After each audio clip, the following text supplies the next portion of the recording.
Good morning, students. This is Rushali Singh, your business studies teacher. Welcome to online class. In today's class, we will be discussing about forms or types of public sector enterprises. In our previous class, we have discussed about types of enterprises, private, public or global. Now we will go further in this chapter. The first form or type of public sector enterprises is departmental undertaking. We will talk about departmental undertaking. What is departmental undertaking? This is the oldest form of public sector enterprises. The departmental undertaking is considered as one of the department of government. It has no separate existence than government. ये government का part होता है और government से हट के इसकी कोई पहचान नहीं होती है. ये क्या है? ये हमारा oldest form of public sector enterprises है. पब्लिक सेक्टर इंटरप्राइजेस जो गवर्नमेंट ओन करती है, वैसे enterprises. It function under the overall control of one ministry और डिपार्टमेंट ऑफ गवर्नमेंट. ये गवर्नमेंट के डिपार्टमेंट जो होते हैं उनके अंडर ये अंडरटेकिंग्स, डिपार्टमेंटल अंडरटेकिंग्स आती हैं. फॉर एग्ज़ाम्पल रेलवे, हमारे यहाँ रेलवे की मिनिस्ट्री है. Defence, post and telegraph, broadcasting, telephone services etcetera. हमारे यहाँ इन सब की अलग अलग मिनिस्ट्री है. रेलवे की मिनिस्ट्री अलग है, डिफेंस की अलग है, ब्रॉडकास्टिंग और टेलीफोन सर्विसेज की अलग है. तो गवर्नमेंट की ये सारी जो अंडरटेकिंग्स हैं, इन पे जो कंट्रोल होता है वो भी गवर्नमेंट का ही होता है. Now we will be discussing about features of departmental undertaking. The characteristics of departmental undertaking are, the first is they operate under the overall control of one of the ministries of central or state government. इनका अपना मंत्रालय होता है. मंत्रालय का कहने का मतलब है कि ये इनका एक अलग से डिपार्टमेंट होगा गवर्नमेंट में ही. कैबिनेट में इनका अलग से एक इनकी मिनिस्ट्री होती है जो इनके ऊपर कंट्रोल रखती है, इनके रिगार्डिंग डिसीजंस लेती है, बेनिफिट प्रोवाइड कराती है और प्रॉब्लम होने पे सॉल्यूशंस प्रोवाइड कराती है. Second is they are a part of government only, there is no separate entity. इनकी गवर्नमेंट से हटके कोई पहचान नहीं होती है. ये गवर्नमेंट ही है और गवर्नमेंट की ही एक अंडरटेकिंग है. तो गवर्नमेंट की इन एंटरप्राइजेस की गवर्नमेंट से हटके कोई पहचान नहीं होती. They are finance from annual budget of the government. इन्हें फाइनेंस कहाँ से मिलता है? इन्हें फाइनेंस मिलता है जो बजट फरवरी में पेश किया जाता है, जो एनुअल बजट होता है वहाँ से इन्हें फाइनेंस मिलता है. रेलवे मिनिस्ट्री जो है हमारी, मिनिस्ट्री ऑफ रेलवे, उसका अलग से बजट बनाया जाता है और उसमें जो उनको अमाउंट सेंशन किए जाते हैं और डेवलपमेंट वर्क के लिए अमाउंट सेंशन किए जाते हैं. हर आपने देखा होगा जगह जगह स्टेशन के सुंदरीकरण कराए जा रहे हैं और कहीं कहीं स्टेशंस को और ज़्यादा डेवलप कराया जा रहा है. स्टेशन पे अलग अलग तरह की सुविधाएं प्रोवाइड कराई जा रही हैं. तो ये सब का पैसा कहाँ से आ रहा है? ये सब का पैसा गवर्नमेंट देती है मिनिस्ट्री ऑफ रेलवे को. Now the fourth one is the revenue of departmental undertakings are deposited in the treasury of government. ये गवर्नमेंट की अंडरटेकिंग है, गवर्नमेंट इनका जो है ओनर है. तो जो ये पैसे कमाती हैं वो गवर्नमेंट की ट्रेजरी में या गवर्नमेंट के खजाने में डिपॉजिट होते हैं. The staff of departmental undertakings are civil servants and are recruited and compensated as per the rules of civil servants. इसमें जो लोग काम करते हैं वो सिविल सर्वेंट होते हैं और उन्हें रिक्रूटमेंट कैसे मिलती है? उन्हें रिक्रूटमेंट मिलती है जो प्रोसीजर्स यूपीएससी के थ्रू लोग जाते हैं और अलग अलग तरह की एग्ज़ाम्स जो होते हैं आयोग के, या फिर जो है आपने देखे होंगे एसएससी वगैरह के एग्ज़ाम्स होते हैं, इन्हीं के थ्रू जो है, रेलवे के तो अलग से ही एग्ज़ाम्स होते हैं, हम सबको पता है. इन्हीं एग्ज़ाम्स के थ्रू वो लोगों को रिक्रूट करते हैं और लोगों को ले जाते हैं वहाँ पे वर्क करने के लिए. तो वहाँ पे जो लोग भी वर्क कर रहे थे वो सिविल सर्वेंट्स होते हैं. Now the sixth one is they are under the direct control of departmental head who is accountable to the concerned minister. वहाँ पे एक हेड होगा जो अकाउंटेबल होगा सारी वर्किंग के लिए। जो रिक्रूटमेंट होंगे, मतलब कई लेवल्स होते हैं, level A, group B, group C, group D, ये 4 लेवल होते हैं वर्किंग के हमारे गवर्नमेंट सेक्टर में, पब्लिक सेक्टर में। तो जो ग्रुप ए का ऑफिसर होगा वो लायबल रहेगा मिनिस्टर्स को जवाब देने के लिए कि उसके डिपार्टमेंट में क्या हो रहा है, वहाँ पे वर्क कैसा चल रहा है, कोई प्रॉब्लम आई तो, और कोई आपको पैसे चाहिए तो, मतलब ये सारी जो परेशानियाँ होंगी डिपार्टमेंट की, जो जानकारियाँ होगी, जो हेड ऑफ डिपार्टमेंट होगा वो जाके उसके मिनिस्टर को देगा। Now the next is they can be sued in the same manner as one can file a suit against the government. इनके अगेंस्ट जो ये हमारे डिपार्टमेंटल अंडरटेकिंग है, इनके ऊपर केस फाइल किया जा सकता है। जैसे कि आप किसी और को जो है, किसी और बिजनेस को जो है उसके अगेंस्ट आप केस फाइल कर सकते हैं, वैसे ही आप गवर्नमेंट की इस अंडरटेकिंग्स को भी आप केस फाइल कर सकते हैं। अगर आप इनको इनकी सर्विस नहीं पसंद आई, आपके साथ कुछ बदसलूकी हुई, या कोई भी चीज़ आपको जो नहीं अच्छी लगी या अप्रोप्रिएट नहीं लगी, तो आप इनके अगेंस्ट किसी भी अंडरटेकिंग के अगेंस्ट आप केस फाइल कर सकती हैं। अब हम इसके मेरिट्स देखते हैं।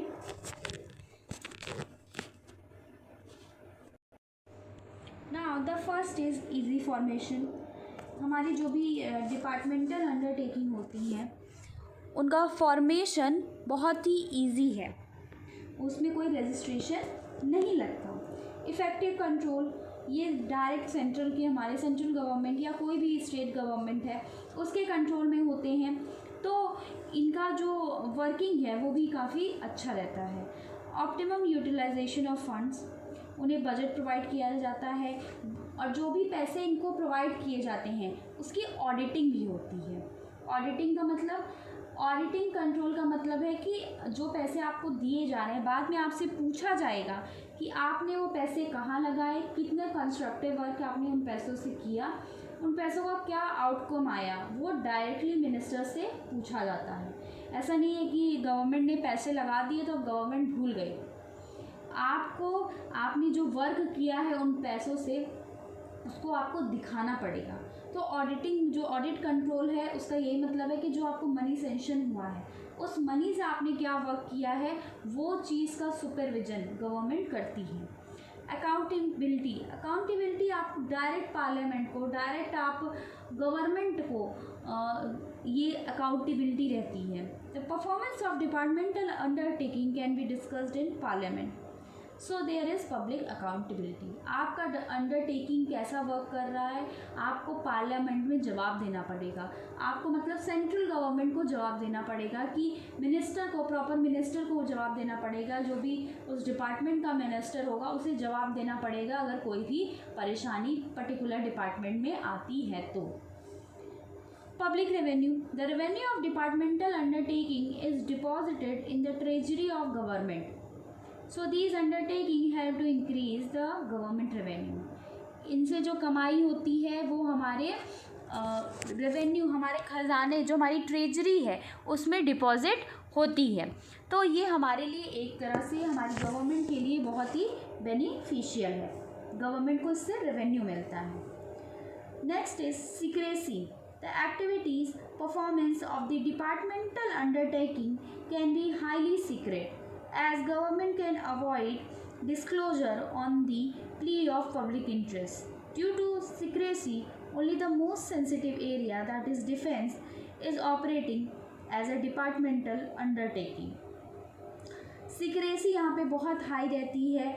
आप अगर पब्लिक आपसे डिस्क्लोज़र के लिए बोलती तो भी आप उसे अवॉइड कर सकते हैं। डिस्क्लोज़र का मतलब कि आप हमें कुछ बताइए, आपको जो है कोई बात आपसे पूछी गई पार्लियामेंट में तो आप उसको अवॉइड कर सकते हैं, आप बताने से मना कर सकते हैं। Where national security is concern, this form is the most suitable since it is under the direct control and supervision of the concern ministry. आप कोई भी मिनिस्टर ये बताने से इनकार कर सकता है कि आपने जो क्वेश्चन पूछा है सीक्रेसी को मेंटेन करने के लिए। जैसे हमारा डिफेंस का ही डिपार्टमेंट है, तो डिफेंस तो एक बहुत ही सेंसिटिव चीज़ है।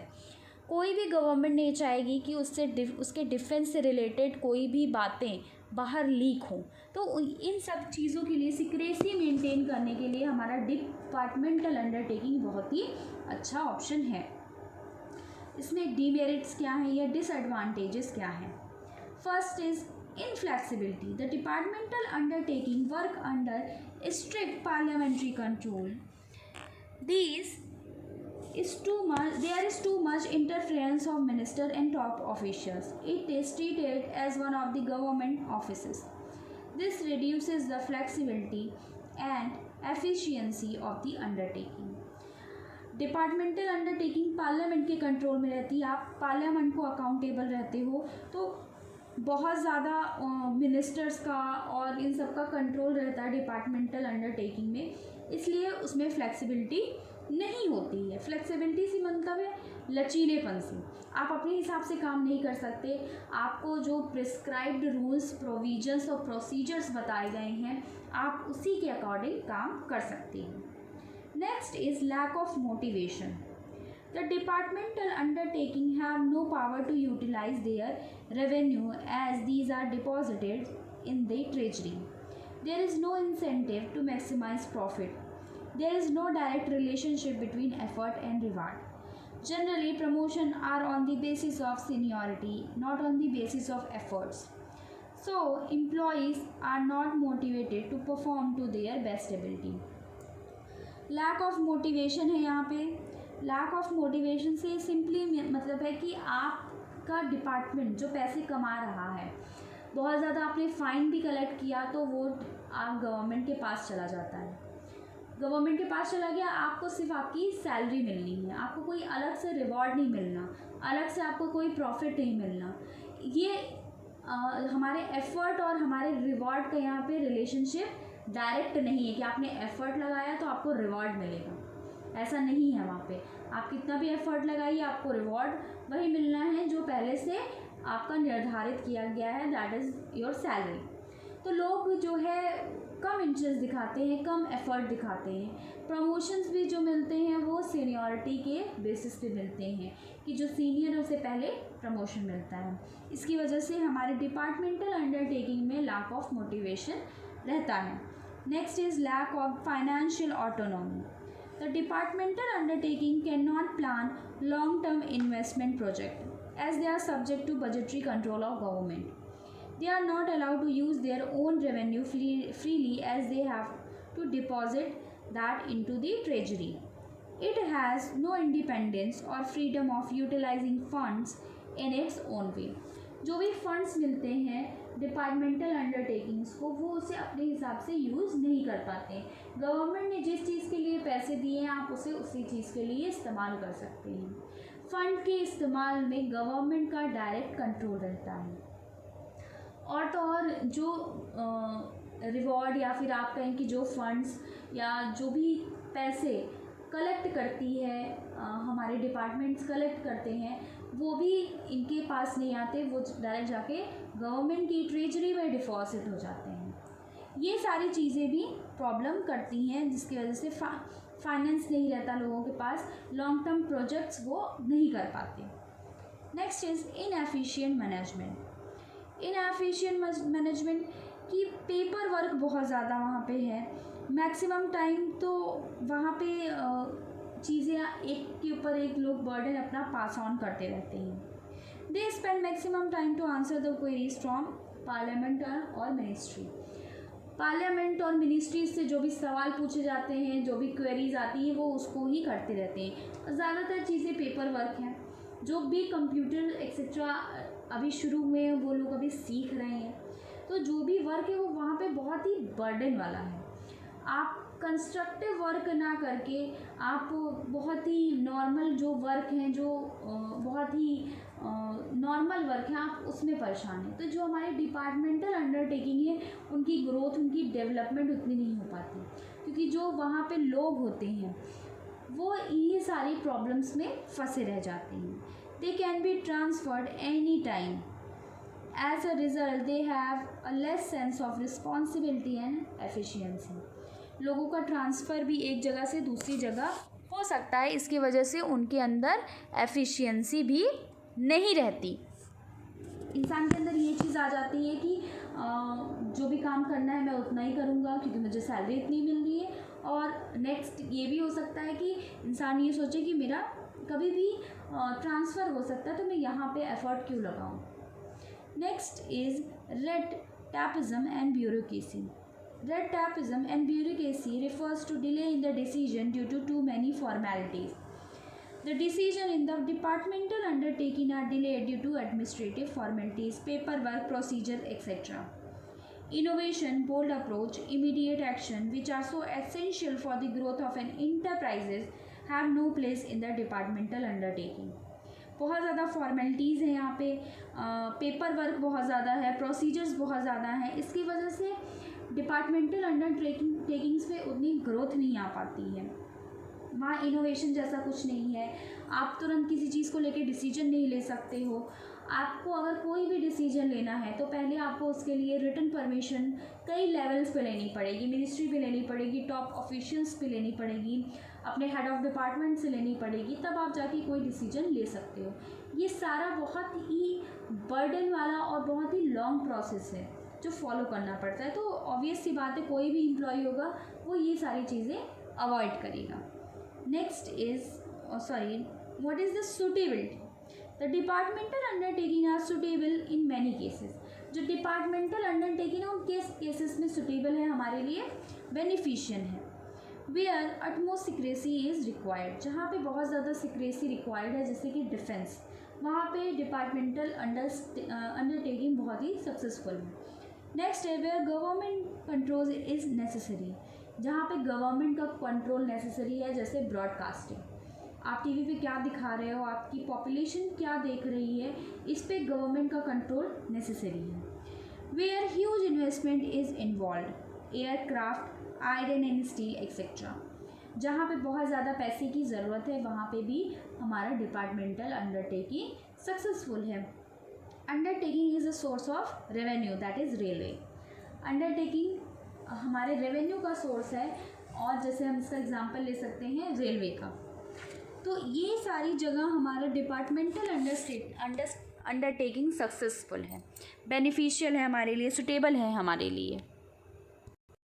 So now student, the second form or type of public enterprises is public corporation or statutory corporation.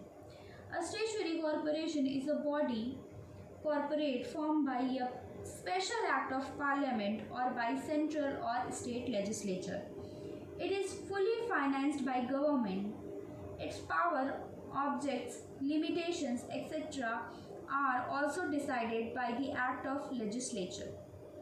For example, Indian Airlines, Air India, State Bank of India, Life Insurance Corporation of India, Food Corporation of India, Oil and Natural Gas Corporation, etc. Statutory body की मतलब ऐसी body, ऐसा organisation जिसे parliament का act पास करा के लाया गया है, उसे प्रेजेंट किया गया है, उसे बनाया गया है। ये इनका ऑब्जेक्टिव, लिमिटेशन, पावर, ये सब उस एक्ट में लिखा रहता है। पार्लियामेंट में इसे ज़रूरत को देखते हुए इसे एक एक्ट के रूप में, एक लॉ के रूप में पास किया जाता है, जहाँ उसे एक ऑर्गेनाइजेशन को जन्म दिया जाता है, बनाया जाता है। जैसे हमारा LIC हो गया, स्टेट बैंक ऑफ इंडिया हो गया, हमारा फूड कॉरपोरेशन ऑफ इंडिया हो गया। इनकी जो भी working, procedure, power, objective, limitations, हर चीज़ उस एक्ट में मेंशन होती है। इसके फीचर्स हम देखते हैं। The first is it is created by an act of parliament और सेंट्रल और स्टेट लेजिस्लेचर। इसे एक एक्ट पार्लियामेंट में डिबेट होता है कि हमें पर्टिकुलर ऑर्गेनाइजेशन की ज़रूरत है किसी पर्टिकुलर काम के लिए। जैसे हमारा कोई भी फूड कॉरपोरेशन ऑफ इंडिया है, हम हमारे कंट्री में हमारे गवर्नमेंट ने सोचा कि हमें फूड कॉरपोरेशन की ज़रूरत है, ताकि हम स्टैंडर्ड्स चेक कर सकें कि जो भी फूड है, जो भी पैकेज फूड है या जो भी दुकानों पे खाने मिल रहे तरह वेरियस काइंड ऑफ फूड जो भी लोगों को, पब्लिक को या कस्टमर्स को अवेलेबल करा रहे हैं, उनके स्टैंडर्ड्स को जांचने के लिए, वो कैसा उनको प्रोवाइड कर रहे हैं ये जांचने के लिए हमें ज़रूरत है एक ऑर्गेनाइजेशन बनाने की जो ये सारी चीज़ें जाके जांचेगा, करेगा और हमें बताएगा कि ये और हमारे कंट्री में लोग जो पैकेज फूड खा रहे हैं या कोई भी पैकेज फूड आ रहा है मार्केट में वो हमारे कंज्यूमर्स के लिए, हमारी पब्लिक के लिए ठीक है कि नहीं। ऐसा करते हुए वो एक ऑर्गेनाइजेशन बना देते हैं। तो ये कॉरपोरेशन बना देते हैं। ये कैसे बनाते हैं? ये पार्लियामेंट में एक एक्ट पास करते हैं कि हमारा लॉ जो है एक हमारा कॉरपोरेशन क्रिएट कर रहा है, इसकी पर्टिकुलर ये वर्किंग रहेगी, इसके ये काम रहेंगे जो ये करेगा। तो ऐसे ही हमारे स्टेचुअरी कॉरपोरेशन फॉर्म होते हैं। Next is it operate under total control of central और स्टेट गवर्नमेंट। जिस भी गवर्नमेंट ने इसे बनाया होगा, चाहे सेंट्रल गवर्नमेंट ने बनाया हो चाहे स्टेट गवर्नमेंट ने बनाया हो, वही इसको कंट्रोल करेगी। It is a separate legal entity. It get incorporated automatically when act is passed in parliament. इसकी गवर्नमेंट से एक सेपरेट एंटिटी होती है। गवर्नमेंट और ये कॉरपोरेशन, हमारे स्टेचुअरी कॉरपोरेशन अलग होते हैं। It is manage by board of director who are nominated by government. Government इस पर कैसे कंट्रोल रखती है? वो कुछ बोर्ड ऑफ डायरेक्टर्स को चूज़ करती है जो इन ऑर्गेनाइजेशंस की या कॉरपोरेशंस की वर्किंग देखते हैं। The public corporation has its own rule of recruitment and remuneration for its staff and employee। इनके अपने रूल्स होते हैं सैलरी देने का और एम्प्लॉयज़ को अपने यहाँ रिक्रूट करने का। इनकी अलग से भर्ती निकलती है और अलग से ये लोगों को बुलाते हैं और मतलब इनका रेम्यूनरेशन का भी सिस्टम अलग होता है। जो ये सैलरी देते हैं, वेजेस देते हैं, उसका भी इनका अपना अलग सिस्टम होता है। It enjoys administrative autonomy as it is relatively free from political interference। यहाँ इन्हें डिसीजन लेने की, एडमिनिस्ट्रेटिव जो काम करने की, मैनेजमेंट की छूट होती है, फ्री होते हैं। वहाँ पे पॉलिटिकल इंटरफेरेंस नहीं रहता। The main motive of public corporation is service to general public. जो नॉर्मल पीपल होते हैं, जनरल हमारी पब्लिक होती है, उनको सर्विस प्रोवाइड कराना ही पब्लिक कॉरपोरेशन का, स्टेचुअरी कॉरपोरेशन का मेन मोटो होता है। It is accountable to parliament और state legislature for its operation. It has to submit its annual report on its working. ये अकाउंटेबल होते हैं पार्लियामेंट को या फिर स्टेट लेजिस्लेचर को, जिसने भी इसे बनाया होता है। अकाउंटेबल होना मतलब आंसरेबल होना, आपने जो किया है उसके लिए आपको जवाब देना पड़ेगा। आपको एनुअल रिपोर्ट भी सबमिट करनी होगी पार्लियामेंट में या स्टेट लेजिस्लेचर में। Next is the accounts of public corporation are generally audited by controller and auditor general. इनकी जो एनुअल रिपोर्ट्स होती हैं, इनके अकाउंट्स जो होते हैं, जो इन्हें पैसे मिलते हैं गवर्नमेंट की तरफ से, ये उसे कैसे यूज़ कर रहे हैं, ये सब उन्हें उनकी ऑडिटिंग होती है। कंट्रोलर एंड ऑडिटर जनरल जाता है और उनकी ऑडिटिंग करता है कि ये फ़ंड्स कैसे यूज़ कर रहे हैं, कहाँ यूज़ कर रहे हैं, फ़ंड्स का मिसयूज़ तो नहीं कर रहे हैं, ये सारी चीज़ें होती हैं। Now the next is merits. First is administrative autonomy. आप इंडिपेंडेंट हो, फ्लेक्सिबिलिटी रहती है, वहाँ पे मैनेजमेंट है, जो भी आपका काम है आप अपने हिसाब से कर सकते हो, गवर्नमेंट का इंटरफेरेंस नहीं रहता, क्विक डिसीजंस भी ले सकते हो। इसीलिए वहाँ पे कोई भी आपको बहुत मिनिस्ट्री से या फिर टॉप ऑफिशियल से आपको परमिशन नहीं लेनी होती है चीज़ों की। आप जो है अपने कॉरपोरेशन में ही सारी वर्किंग कर सकते हो। सर्विस मोटिव होता है। सर्विस मोटिव एज इन कि ये सर्विस के लिए, जनरल पब्लिक के सर्विस के लिए ही इसे बनाया जाता है। Efficient staff. एफिशिएंट स्टाफ होते हैं। The public corporation can have their own rules and regulations regarding remuneration and recruitment of employees। It can provide better facilities and attractive terms of service to staff to secure efficient working from its staff. ये staff को remuneration, और इनका पहले ही था कि remuneration etcetera ये खुद से प्रोवाइड कराते हैं।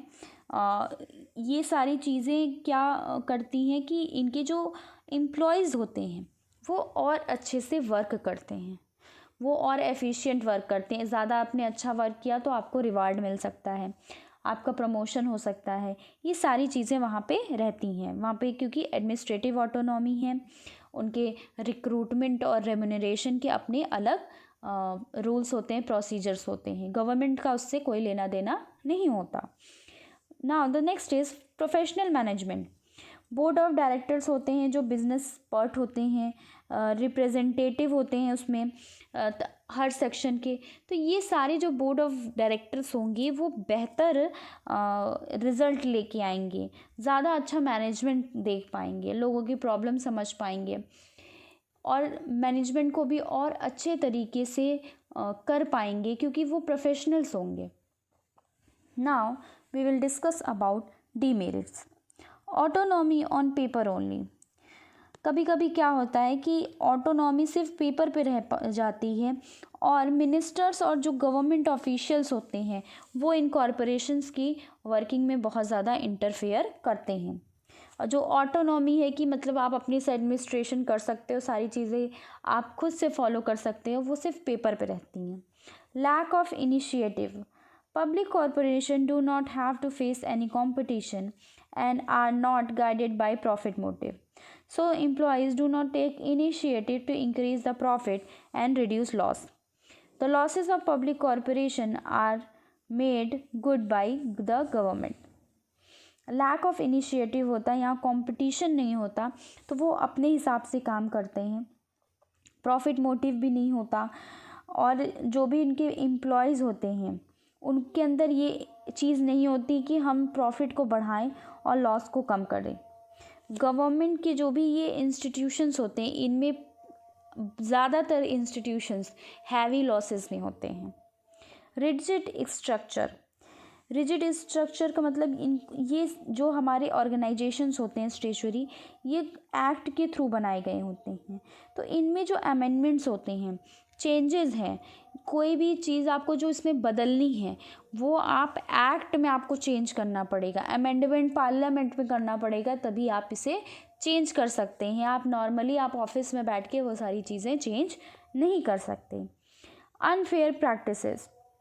बहुत ज़्यादा इनएफिशिएंसी होती है इनके यहाँ वर्किंग में, उसकी वजह से प्रैक्टिसेस अनफेयर मतलब आप गलत काम कर रहे हो वहाँ पे। The governing board of public corporation may indulge in unfair practices.